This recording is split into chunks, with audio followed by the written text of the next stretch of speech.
Olá para você que me vê e me ouve aqui nesse vídeo. Meu nome é Mauro, para quem não me conhece, Mauro Aiello, sou pastor da Igreja Presbiteriana do Brasil há 29 anos e estou gravando esse vídeo para me contrapor ao vídeo que meu irmão em Cristo, o pastor Antônio Carlos Costa, publicou falando sobre 5 pecados gravíssimos que os cristãos evangélicos cometeram nessa eleição para presidente da República, que culminou com a eleição de Jair Messias Bolsonaro do PSL.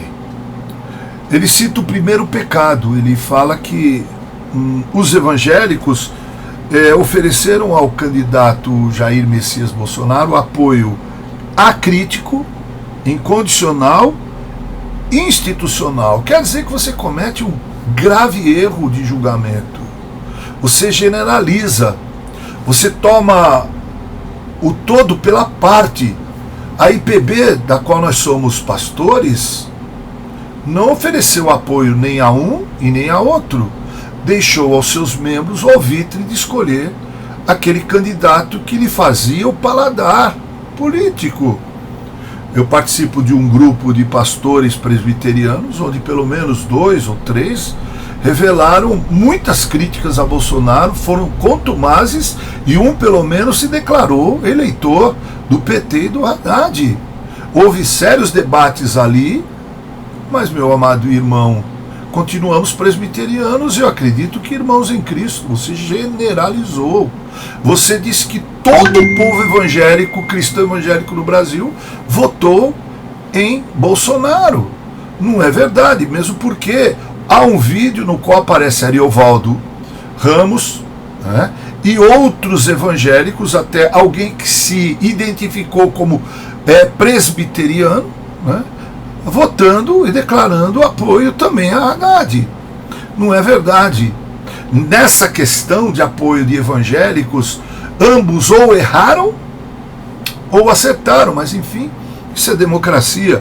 Então esse primeiro ponto não se sustenta, não encontra fundamento e base. O outro pecado gravíssimo que você citou foi os ataques pessoais entre cristãos nas redes sociais. Bem, quanto a isso eu quero dizer que houve mesmo, mas de ambos os lados. Né? Eu, graças a Deus, louvado seja Deus, sempre procurei ser cordial, cordato, fidalgo, usando o linguajar correto, um linguajar de cristão, na discussão dessa questão, quem seria o melhor candidato para o Brasil, Haddad ou Bolsonaro. Houve ataques de ambos os lados. Isso é lamentável mesmo, mas você também não pode generalizar. Não foram todos os cristãos evangélicos. Alguns, aqueles mais engajados politicamente, aqueles que têm, como eu e você, me parece, e outros assim, uma veia mais forte para esse tipo de assunto. Terceiro é que você falou do desrespeito à diversidade de opiniões. Não, eu acho que houve um debate. Esse debate sempre acaba acontecendo. Agora, não dá para admitir que um crente seja rotulado, como você fez, como simplesmente um antipetista. A questão não é anti-pessoas, anti-PT, anti-Haddad, ou mesmo anti-Lula, mas é contra esses 38 anos de inserção do PT na conjuntura democrática do Brasil. Desses 38 anos, o PT ocupou durante 13 anos e meio ou 14 anos a presidência da República, e os números são terríveis. Claro que deve ter e existiram programas sociais criados pelo PT. Também não é possível ficar 14 anos no poder sem ter sequer um projeto social que não, tipo Bolsa Família, por exemplo, que não ajude os menos privilegiados. Mas 13 milhões de desempregados, é quase 1 milhão por ano. A morte de 60 a 70 mil brasileiros por ano vitimados de latrocínio, homicídios, crimes, uma total falta de segurança pública. Projetos como Mensalão, Petrolão, dinheiro desviado do BNDES para financiar obras em países alinhados com a esquerda, alinhados com o Foro de São Paulo, hiperfaturados para destinar parte do dinheiro para o caixa 2 do partido, no afã de ter dinheiro para as campanhas eleitoreiras, cifras que beiram bilhões. Os casos da morte de Toninho, prefeito de Campinas, de Celso Daniel, prefeito de São Bernardo do Campo, ainda não bem esclarecidas. Não afirmo que o PT é diretamente responsável, mas conhecendo a história do PT, é possível. Meu amado irmão, não se trata de um antipartido dos trabalhadores. Se trata de se colocar contra tudo isso e muito mais. Não há tempo para expor aqui. Quando pegamos o plano de governo de Bolsonaro e pegamos o plano de governo, como eu tenho dito, me pronunciado há muito tempo, Antônio Carlos Costa, não dá jeito. Nós só temos que optar pelo do Bolsonaro. Ainda que ele aponte lá, como você disse, o pedestal de uma câmera, fingindo ser um fuzil, ainda que ele seja meio falastrão, ainda que ele seja meio exagerado, às vezes intempestivo, não dá para deixar de votar nele e apoiar o PT. Em absoluto. Partido que apoia o aborto é a favor da homossexualidade. Se isso não é antivida, como você disse, o que é? Me responda, meu querido Antônio Carlos. Que apoia o movimento LGBT, a liberação das drogas. Droga! Realmente droga é droga, meu querido. Não podemos ser coniventes com essa agenda do PT. Kit gay que foi tentado pelo Haddad quando ele era ministro da Educação. Ele tenta negar, mas está aí no YouTube, nas redes sociais. Então, meu querido, não se trata de desrespeito à diversidade de opiniões. Se trata de ter opiniões firmes contra. Faltou preocupação com os não cristãos, nós cristãos, aqueles que votaram no Bolsonaro. Meu amado irmão, para os não cristãos malharem a igreja, basta ser igreja. Sempre foi assim desde o primeiro século. Quando Chiang Kai-shek foi tirado do poder e Mao Tse-tung, que assumiu o poder na China, ele matou milhões de cristãos. Milhões foram mortos na Rússia, em Cuba, Coreia do Norte, meu querido. Evo Morales está tentando calar a boca dos cristãos da Bolívia.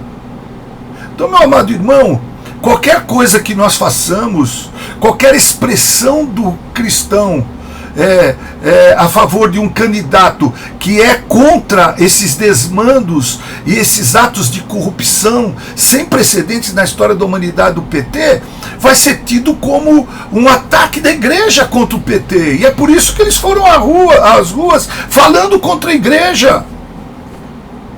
Meu amado irmão, não preocupação com a pureza do Evangelho, não, pelo contrário, o Evangelho é excelente. O Evangelho é a verdade que liberta, é o próprio Cristo, aquele que você disse voltar ao primeiro século.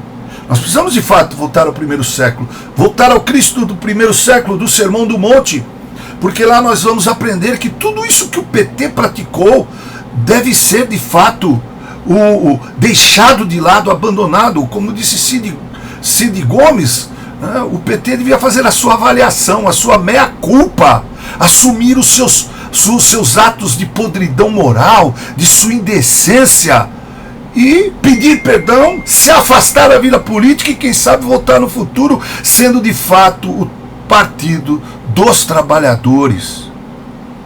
Dos trabalhadores. Eu não tenho que reformar meu púlpito. Talvez você tenha que reformar o teu, porque eu vi um pronunciamento feito no teu púlpito. Eu não usei o meu púlpito para falar nem a favor nem contra Bolsonaro, nem a favor nem contra Haddad. Não, na igreja que eu pastoreio, eu prego o santo puro evangelho, pregações expositivas das escrituras sagradas. O púlpito brasileiro é pobre, mas não generalize. Nós temos excelentes, grandes pregadores. Nós temos igrejas que são nichos abençoados, onde o evangelho é pregado com decência e com ordem. Sim, Moisés, você disse, tirar do púlpito, às vezes é preciso Moisés. Na verdade, é preciso que possamos juntar Moisés e Cristo no púlpito, Foi o que fez Abraham Kuyper na Holanda. Meu amado irmão Antônio Carlos Costa, você, na minha opinião, com todo respeito por você, digo a você, você perdeu mais uma oportunidade para ficar silente. Aliás, diz o Provérbios, diz o livro de Provérbios, que até o tolo, quando se cala, me permita dizer isso a você, passa por sábio. Eu creio que numa hora como essa, meu amado irmão, seria melhor parar para pensar. E se você parasse para pensar e analisasse bem seu discurso feito nesse vídeo, você jamais o teria produzido. Todavia, encerro dizendo e declarando meu amor cristão por você. Quero dizer que vou me ombrear a você sempre em luta da pureza do Evangelho e da verdade. Mas jamais conte comigo para apoiar políticas públicas como a do PT, Partido dos Trabalhadores e seus puxadinhos, suas metástases. Meu amado irmão, talvez falar contra Bolsonaro no momento tão polarizado da campanha eleitoral para presidente fosse tido nesse país como falar a favor do Haddad. Porque evidentemente o que Haddad e o PT fez foi destruir e tentar criar a imagem de um monstro imaginário do eleitor brasileiro. Fez parecer que este Bolsonaro é o Hitler do século XXI, o Mussolini do século XXI, e já não há mais espaço no mundo holístico que vivemos, avançado tecnologicamente como vivemos, num espaço tão democrático em um país como o Brasil, para personagens tão funestos quanto Mussolini, Hitler e Haddad. Que Deus abençoe a todos nós. Muito obrigado.